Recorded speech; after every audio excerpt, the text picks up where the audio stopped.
नवविवाहित कुटुंबावर कोसळला दुःखाचा डोंगर। श्रीरामपूर रोडवर भीषण अपघात, तर एक जण दगावला, दोघे जण गंभीर जखमी। बघा सीसीटीव्हीचा थरार फुटेज न्यूज NMP।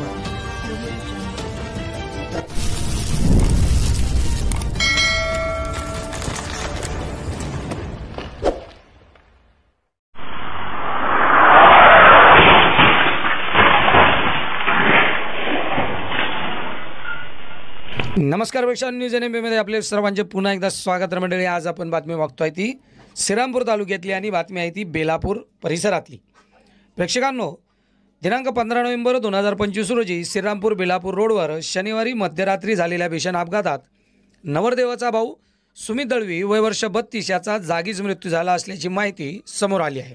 टाटा कंपनीची नेक्सॉन गाडी, जिचा नंबर MS17 CJ 0027 ही गाडी डिवायडरवरील खांबावर आदळून हा अपघात झाला असल्याचे सीसीटीव्हीचे फुटेज न्यूज NMPच्या हाती लागले आहे।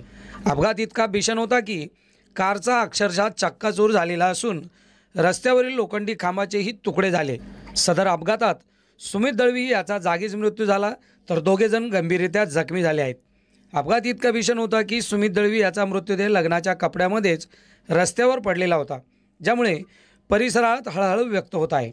सदर घटनेची माहिती मिळताच पोलीस उपनिरीक्षक समाधान सोळंके यांनी तातडीने घटनास्थळी धाव घेत परिस्थिती नियंत्रणात आणून जखमींना लोणी येथील रुग्णालयात उपचारासाठी दाखल करण्यात आले आहे। पुढील तपास श्रीरामपूर पोलीस करत आहेत।